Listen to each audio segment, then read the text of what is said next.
Plus de 22 personnes ont été victimes d'une attaque armée jeudi 21 décembre dans le village Nzakundo, dans la sous-préfecture de Ngaoundai, au nord-ouest de la Centrafrique, parmi lesquels plusieurs autres ont été blessés. À en croire certaines sources, cette attaque a été menée par le groupe armé 3R, constitué pour la plupart des éleveurs, contre une position des forces armées centrafricaines. Le gouvernement centrafricain a condamné cette attaque et annoncé l'ouverture d'une enquête.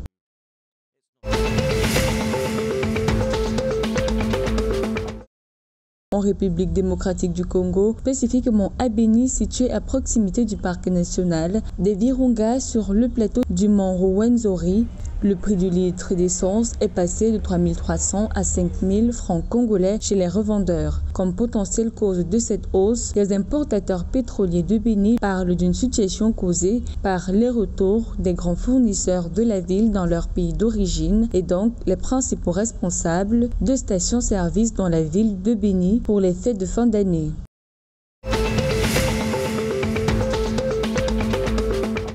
Le conseil d'administration du Fonds monétaire international a approuvé le 20 décembre 2023 la prorogation d'un an du programme de réforme économique du Cameroun censé prendre fin en juillet 2024. L'annonce a été faite par le ministre des Finances Louis-Paul Mutazé dans un communiqué publié jeudi 21 décembre. Le conseil d'administration du fonds a approuvé la prorogation de 12 mois du dit programme afin d'approfondir d'autres problématiques émergentes à l'instar de la réduction des risques liés au changement climatique.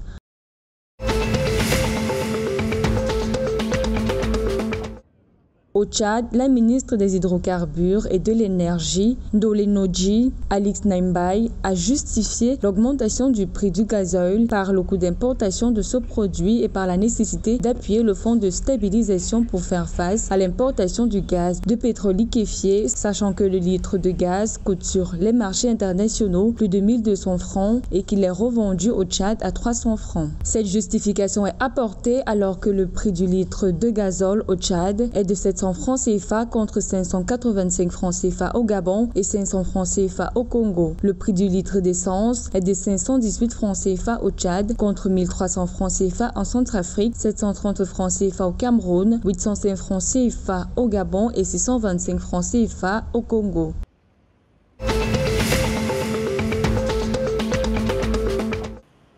En République du Congo a été signé le 20 décembre un accord pour améliorer l'environnement technologique des petites et moyennes entreprises. Il s'agit de l'adoption d'une plateforme renommée Software Group qui intègre les outils permettant aux petites et moyennes entreprises ainsi qu'aux artisans de maîtriser le processus des demandes et d'octroi des crédits digitaux, des mises en place d'une galerie virtuelle pour le e-commerce.